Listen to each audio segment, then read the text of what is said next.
يعني هل السودان لا ترى ضرر يعني السودان ده للروس أو وإعطاء قاعدة عسكرية للأمريكان؟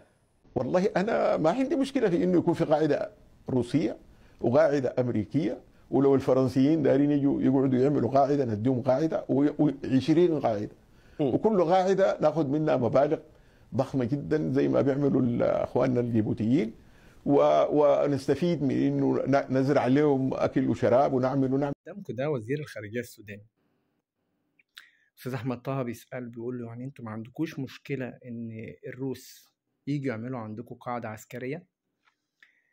فرد عليه الرد اللي انتوا سمعتوه ده: احنا ما عندناش مشكلة ان روسيا تيجي تعمل قاعدة عسكرية، وان امريكا تيجي تعمل قاعدة عسكرية، وان فرنسا تيجي تعمل قاعدة عسكرية. وتحجج بجيبوتي، ما هو جيبوتي عندها قاعدة عسكرية أمريكية وروسية وفرنسية وصينية وحضرتك بتعمل ايه؟ لا وكمان بيقولك احنا هنكسب منهم فلوس ايه اللي هتكسبها منهم؟ انت بتتكلم جد؟ فلوس ايه؟ انت قواعد عسكرية يا فندم، قواعد عسكرية في بلد فيها حرب أهلية، فيها حرب بين قوتين عظام، سواء الجيش أو القوة التانية اللي هي قوة الدعم السريع. قوتين، جيشين مسلحين، والشعب بيتفرم في النص. الشعب بيتفرم في النص. انت كمان عايز تدخل دول أجنبية، كمان عايز تجيب روسيا وأمريكا وفرنسا وبالمرة الصين. حضرتك بتهرج مش كده؟ ده اسمه تهريج.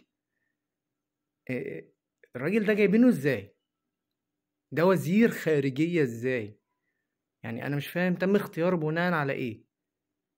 ده وزير ازاي؟ لا وكمان على فكرة الرأي ده رأيه هو، مش رأي القيادة، ولكن لا ده رأيه هو شخصيا. فلما يكون وزير الخارجية رأيه كده، طب انت بتتكلم ازاي؟ ده وزير ازاي؟ ده يعرف يعني ايه سياسة خارجية ازاي اصلا بالمنظر اللي هو بيتكلم فيه ده؟ هو ايه التهريج اللي بيحصل في السودان ده؟ بجد اللي بيحصل في السودان ده صعب جدا، صعب جدا، ومهزلة والله. الله يكون في عون السودانيين، الله يكون في عونكم. انتوا هتلاقوها منين ولا منين ولا منين ولا منين؟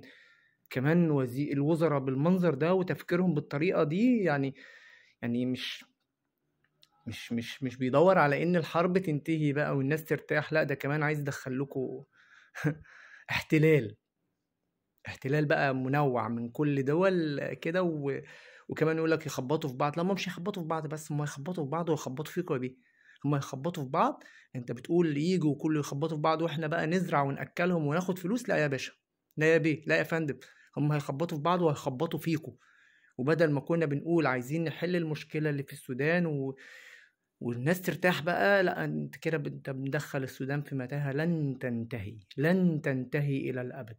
الله يكون في عون السودان.